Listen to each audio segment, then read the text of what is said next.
Assalamualaikum warahmatullahi wabarakatuh. Waalaikumsalam warahmatullahi wabarakatuh. Alhamdulillahirabbil alamin wa bihi nasta'inu ala umuri dunya waddin wassalatu wassalamu ala asrofil anbiya'i wal mursalin sayyidina wa maulana Muhammadin wa ala alihi wa ashabihi ajma'in. Amma ba'd. Pada sahabat-sahabat di PCI NU Australia dan New Zealand, ya. Tadi seperti yang disampaikan dalam pengantar oleh Gus Nadir Shah tentang hubungan antara Kerajaan Makassar dengan Australia. Ya. Di sana memang ada wilayah Marigi, itu yang orang-orang suku Yolngu di sana itu bisa bahasa Makassar, ya, karena ada hubungan. Juga di gua-gua di sana itu ada gambar kapal-kapal yang dengan layar-layar tinggi. Padahal orang-orang di Australia itu suku aslinya nggak mengenal kapal, nggak ada itu kapal besar dengan layar-layar, nggak ada. Nah, itu menunjukkan ada hubungan dengan Nusantara. Nah, satu hal, kenapa kita tidak pernah melihat Australia itu sebagai sesuatu yang ada hubungan dengan Nusantara? Karena sejak kecil kita belajar di sekolah sudah diajarkan satu mindset sejarah yang mematok kita itu wilayahnya namanya Nusantara, Nusantara dan lautan India. Jadi format sejarah kita, wilayah kita ya Indonesia sekarang ini. Ya, kenapa? Karena terletak di antara dua benua dan dua lautan. Itu format sudah mematikan konsep kita untuk mengenal tempat lain. Dan itu kita yakini. Kenapa? Ditanamkan mulai sekolah dasar. Ya. Tapi kalau kita buka lagi dengan membaca dokumen-dokumen lama, loh, apa benar penemu benua kosong yang tidak dikenal itu James Cook? Ya. Tahun 1760-an. Apa betul orang-orang kita tidak pernah mengenal Australia? Ya. Faktanya itu ada tanah Marigi, ya, yang di sana orang-orang tidak mengenal dengan orang-orang Makassar. Pelaut Bugis Makassar sudah dikenal di sana. Ya. Dan di daerah Marigi itu juga ada wilayah yang disebut dengan nama Kayu Jawa. Yo, berarti ada hubungan dengan Jawa ini. Ya. Nanti kita akan banyak menemukan kata-kata, ya, lokasi-lokasi kuno seperti Madura. Silakan aja dicari. Dari mana itu Madura itu? Ya, dekat Perth sana ada Madura. Ya, ada lagi beberapa lokasi yang namanya Madura. Ada lagi dekat Perth itu yang agak masuk ke dalam tempat namanya Nambi. Ini kok sama dengan nama orang yang dikirim Kertanegara ke Udaka Matraya dulu. Udaka Matraya itu adalah benua kering besar, tapi di seberang lautan besar. Inilah yang kemudian saya asumsikan ini yang disebut Australia sebetulnya. Ya, benua di seberang lautan besar. Jadi tanah besar di tempat lautan besar. Kenapa saya memiliki asumsi seperti itu? Kalau kita membuka naskah-naskah kuno, terutama naskah-naskah dari India yang kita kenal, ya, seperti naskah Ramayana dan naskah Mahabharata. Orang-orang India mencatat di dalam Ramayana maupun di dalam Mahabharata bangsa yang tinggal di lautan selatan India. Ya. Mereka menyebut dengan nama Kalakea. Kalakea ini adalah bangsa keturunan daripada Dewi Kalaka. Ya, Kalaka itu bentuk tunggal, Kalakea itu bentuk jamak. Jadi keturunannya Kalaka itu namanya Kalakea. Ya. Nanti kalau keturunan Pandu, Pandu ini nama orang, keturunannya namanya Pandawa. Kuru, Kurawa itu. Nah, bangsa Kalakea di dalam Ramayana maupun Mahabharata. Bahkan belakangan tentang cerita legenda Bahubali itu digambarkan lebih realistis lagi. Oh, Kalakea itu adalah bangsa berkulit hitam, berambut keriting, ya, matanya lebar, hidungnya besar. Ya, itu gambaran orang Melanesia. Ya, jadi Ramayana dan Mahabharata menganggap bahwa penghuni laut ini orang-orang Melanesia, ya, yang kulitnya hitam, rambutnya keriting. Ya. Nah itu nanti realitasnya akan divisualisasi di dalam film Bahubali. Nah, ini digambarkan bangsa yang sangat agresif. Ya. Kalau sudah menyerang naik ke benua India itu, mereka jutaan orang naik ke sana. Menyerang, bahkan digambarkan menyerbu tempatnya Dewa Indra. Di Indraloka itu di Amarawati sana. Naik, dihancurkan ini semuanya. Ya. Bahkan pernah digambarkan bangsa Kalakea ini menyerang Brahma Loka. Ya. Tempat persemayamannya Dewa Brahma. Pokoknya negatif lah, ini bangsa yang suka jara, suka menyerang, suka perang dan seterusnya, anti dewa dan seterusnya. Ini gambaran tentang penghuni lautan. Ya. Jadi orang India selalu merasa ngeri kalau orang dari lautan itu sudah naik. Ya, karena India kan bangsa benua, bukan bangsa laut. Jadi tidak begitu kenal. Dia hanya menyebutkan bahwa di antara raja-raja Kalakea itu, ya, ada yang namanya Paulama, ada yang namanya Raja Sagara, ya. Tempat tinggalnya itu di kelihatan di Hiranyapura, ya, kota emas, ya, itu yang kadang-kadang kelihatan, kadang-kadang tidak, ya, timbul tenggelam. Jadi mereka menggambarkan laut itu sesuatu yang menakutkan. Nah, kalau kita mempelajari ilmu antropologi fisik, kita akan menemukan bahwa zaman kuno seluruh wilayah Nusantara itu memang dihuni oleh ras Melanesia. Ya. Satu contoh, 60.000 tahun sebelum Masehi itu pernah digali di wilayah Tulungagung di daerah Wajak. Di sana ditemukan fosil manusia purba. Setelah direkonstruksi, ditemukan manusia dengan ciri-ciri aborigin Melanesia. Ya. Temuan di Wajak itulah yang dinamakan Homo wajakensis. Ya. Orang kulit hitam, rambutnya keriting, ya, ya persis orang-orang aborigin. Artinya Jawa dulu pada tahun 60.000 sebelum Masehi, ya, itu sudah dihuni penduduk kulit hitam. Ya, saya kira pulau-pulau yang lain juga sama. Termasuk ketika Ramayana menggambarkan bagaimana penguasa laut itu namanya Varuna. Ya. Varuna ini adalah penguasa lautan, dewa lautan.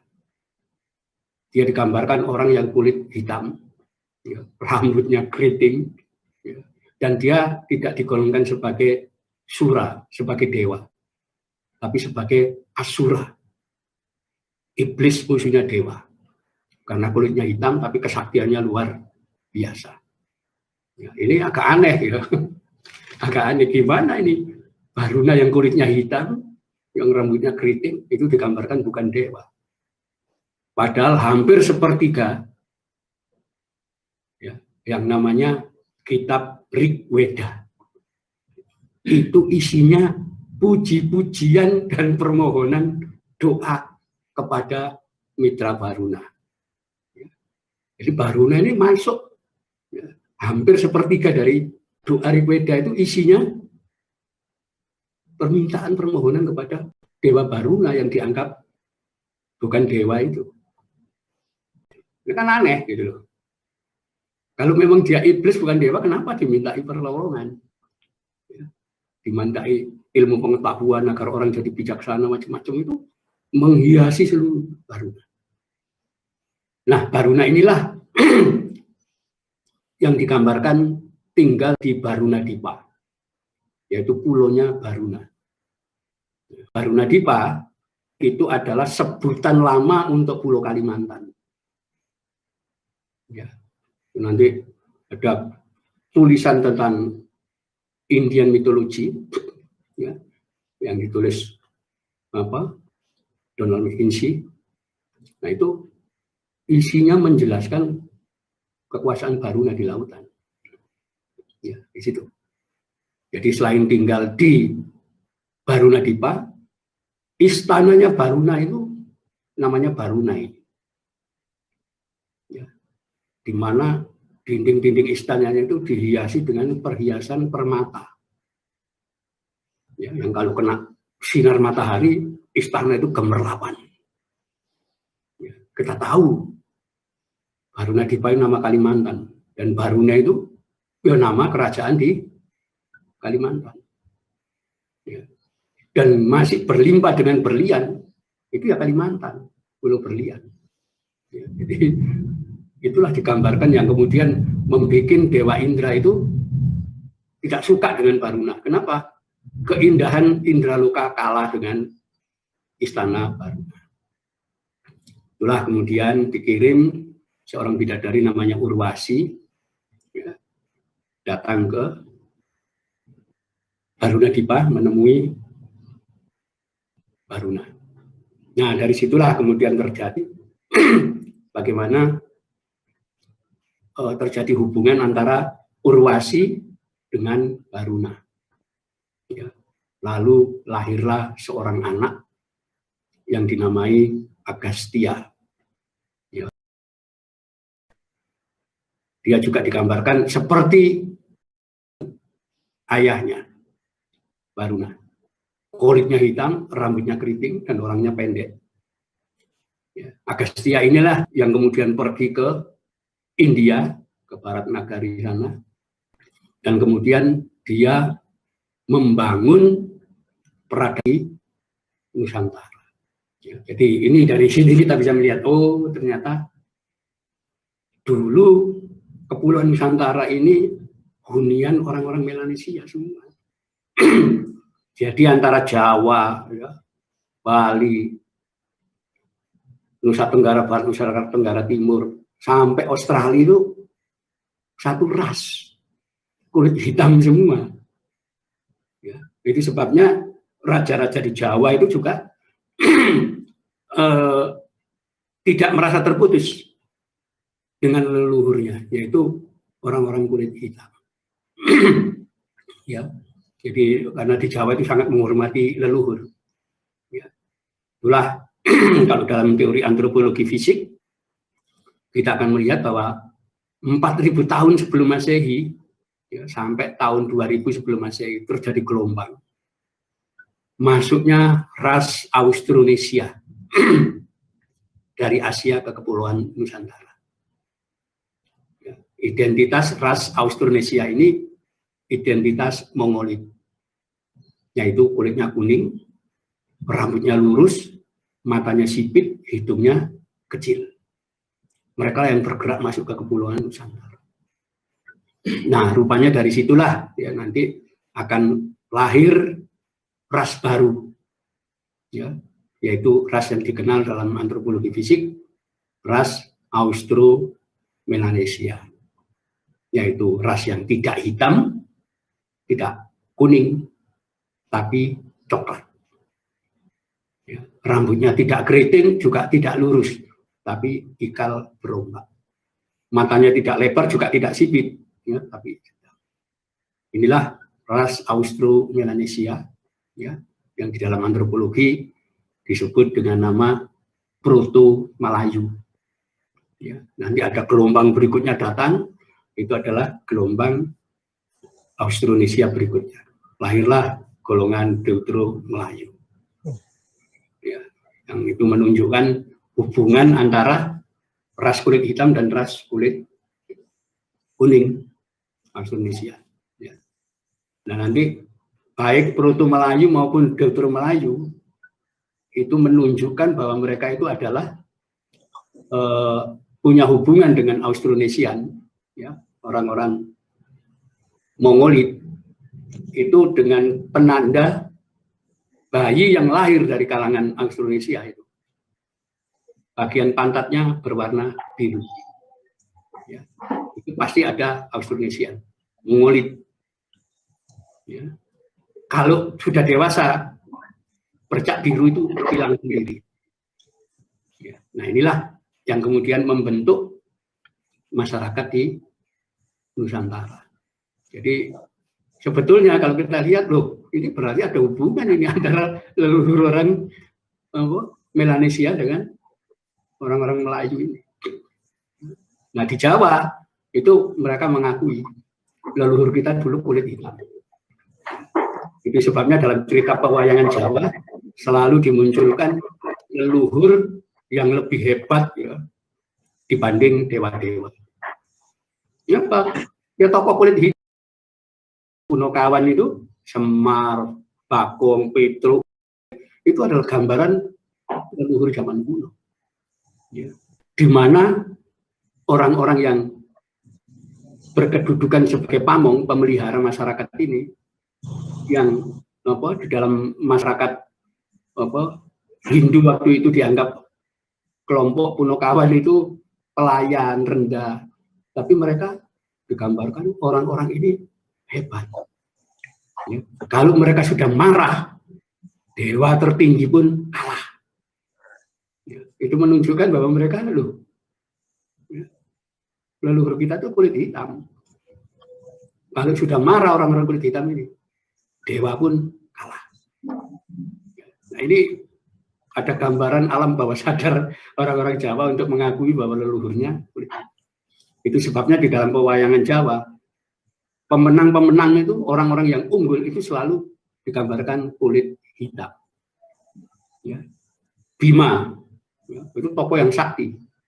Tapi kalau dia sudah melakukan triwikrama, membaca mantra-mantra ilmu, maka dia akan berubah menjadi tokoh Jagala Bilawa. Wayang yang kulitnya hitam. Selalu begitu muncul. Nah juga kalau sudah muncul dan dalam keadaan terjepit, dia akan melakukan triwikrama. Wujudnya hitam. Ya, jadi ini menunjukkan masih ada hubungan antara masyarakat Nusantara, ya, terutama Jawa, itu dengan penduduk Australia. Ya, di situ, karena itu beberapa nama di sana itu udah jelas ada hubungan dengan kosakata Jawa. Ya, termasuk nanti dengan New Zealand macam-macam itu ada hubungan semua. Ya, jadi kenapa? Sangat lama. Ya. Nah ini yang tidak banyak dipahami orang, gitu, bahwa ada hubungan antara orang-orang di Jawa dengan orang-orang di Australia, dengan orang-orang di Papua. Ya. Nah, karena itu di wilayah Mariki, sebelum tanah Mariki itu orang-orang Makassar datang, orang-orang zaman Mojopahit, Singosari, zaman Mataram kuno sudah masuk di sana. Ya. Kenapa? Untuk ziarah ke tempat suci. Ya. Jadi di Australia itu ada gunung besar, itu masih menggunakan nama Jawa kuno. Ya. Jadi dianggap itu gunung suci. Ya, sekalipun bukan gunung berapi, tapi gunung batu, tapi dianggap gunung suci. Itu kalau tidak salah di wilayah Australia Utara, ya, tapi di tengah tempatnya. Itu mereka nyebut dengan nama Kata Juta. Jadi tolong dicari itu, ya, Gunung Kata Juta. Itu bahasa Jawa kuno. Kata Juta itu artinya banyak kepala. Kata itu banyak. Juta, cetak itu kepala. itu Bukit Suci zaman dulu. Itu yang tempat orang-orang Jawa selalu ke sana. Ya. Jadi ke tempat suci itu kalaupun jauh didatangi.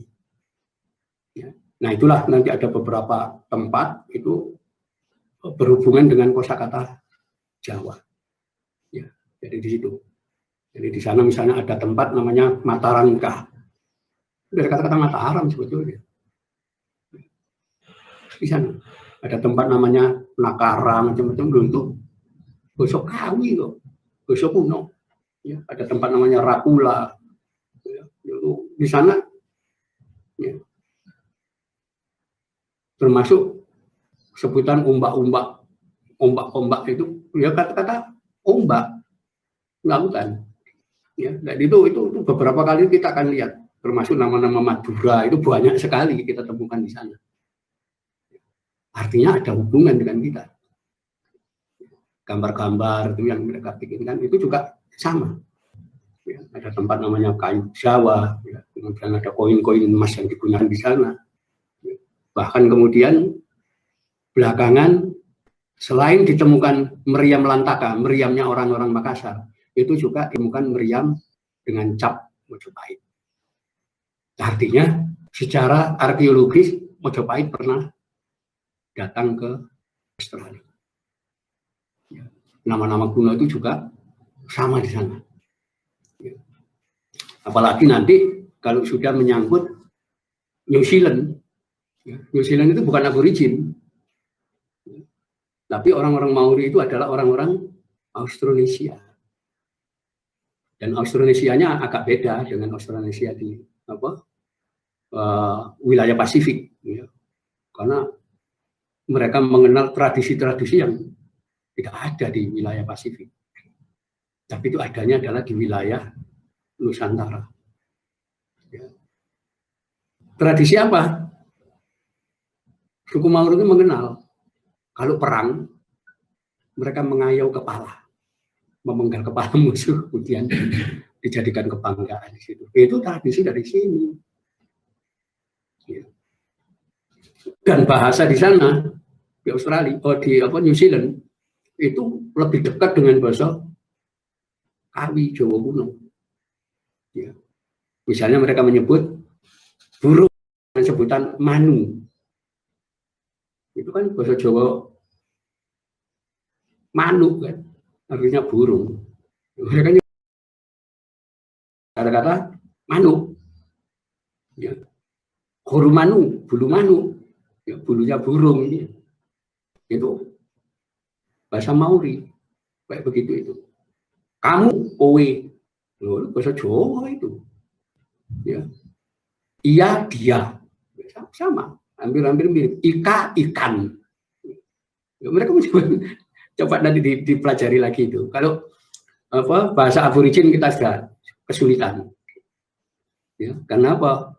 Orang-orang aborigin sendiri sekarang sudah kehilangan kemampuan berbahasa.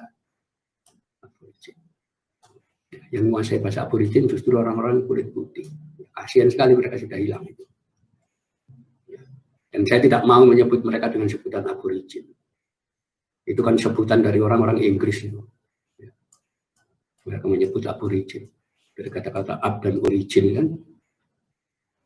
Ya, itu penghinaan itu sebetulnya. Ya, sebut saja suku-suku mereka. Oh, orang Yolngu misalnya. Ya, sebut suku-suku mereka. Jangan sebutan aborigin. Jadi ini nanti kalau kita sudah ke New Zealand, karena New Zealand itu orangnya ras Austronesia, ya, maka kita akan menemukan bahasa Austronesia, ya, termasuk kosakata bahasa Jawa kuno itu banyak, ya. Orang Maori menyebut minum dengan sebutan inu, orang Jawa kuno menyebut inum, inu, bahasa baru minum. Ya, itu ada kemiripan. Batu disebut koatu, ya batu. Itu ada kemiripan di sana. Ya, nanti orang Maori itu menyebut kuri. Kuri itu anjing. Bahasa Jawa kiri, hampir mirip. Itu sebutan-sebutan itu banyak nanti. Kutu juga, kutu mereka nyebut semua hampir mirip. Ya. Nah, itulah yang Kertanegara itu tercatat pernah ngirim 3 kali rombongan ke Udaka Madraya, ke benua besar di seberang lautan besar. Dan 3-tiganya tidak pernah kembali. Ya, itu terjadi. Itulah zaman Mojopahit kemudian dikirim lagi ke sana untuk melacak kemana orang-orang itu perginya. Ternyata yang kembali di sini juga hanya sebagian, ya, yang sebagian lagi tinggal di sana untuk melanjutkan pelayaran ke Nusa Laut mereka nyebut, yaitu New Zealand itu nama lama itu. Ya. Nah, disitulah nanti ada beberapa orang dari Mojopahit itu yang kemudian tinggal di sana. Dan itu nanti akan meninggalkan jejak di wilayah-wilayah yang hampir semuanya menggunakan kosakata Jawa kuno. Ya, dan itu nanti bisa kita lacak. Ya, bisa kita lacak. Ya, jadi nanti dari kosakata bahasa, ya, kemudian tradisi yang ada di sana, ya, maupun lokasi-lokasi tempat orang-orang dulu tinggal di wilayah sana dan tidak bisa kembali. Ini nanti ceritanya sama dengan abad 9, ya. Itu ketika orang-orang dari Jawa campuran dengan orang-orang dari Kalimantan itu melakukan perjalanan ke selatan. Ya. Mereka naik 1000 kapal. Ya. Tetapi karena wilayah ini yang mereka lewati itu wilayah Samudra India dan itu dekat sekali dengan jalur pelayaran, maka di Pantai Malindi ada orang Arab namanya Ibnu Lakis, itu mencatat kedatangan 1000 kapal. Mereka menyebut orang wah-wah. Ya. Mungkin pendengaran Ibnu Lakis Jawa disebut wah-wah. Ya. Ada 1000 kapal. Mereka bergerak katanya mencari orang-orang Jenggi, orang-orang kulit hitam untuk dijadikan budak dijual kepada Kaisar Cina. Dan mereka bergerak terus ke selatan dan tidak pernah kembali sampai Ibnu Lakis meninggal dunia. Ya. Kemana ini 1000 kapal ini? Yang menurut perjalanan mereka sudah setahun, ya, merantau di lautan dengan 1000 kapal. Tidak ada berita lagi. Belakangan baru ketahui ada pulau besar di timur Afrika namanya Madagaskar. Itu penduduknya bukan kulit hitam, tapi kulit coklat. Ya. Dan mereka semua mengaku kita keturunan Jawa, tapi tidak tahu Jawa sebelah mana. Sampai sekarang. Ya. Saya punya kamus kecil Madagaskar Indonesia. Dari kamus itu kita bisa tahu. Kosakata Jawa luar biasa banyaknya di dalam bahasa Madagaskar. Artinya orang kita sudah keliling kemana-mana sebetulnya. Ya. Apalagi Australia yang begitu dekat. Gitu. Ini Madagaskar yang ribuan kilo jauhnya didatangi. Jadi di situ kita harus mulai membuka lagi. Oh ternyata ada hubungan tradisional sebetulnya antara Australia dengan Nusantara. Kenapa? Karena dulu asalnya rasnya sama, ras aborigin semua. Ini yang perlu kita pahami itu seperti itu. Ya. Dan itu sampai sekarang yang namanya Jawa yang dulu pusatnya orang-orang Kalakea atau Homo wajahnya Indonesian itu tetap memelihara hubungan antara ras kulit hitam dengan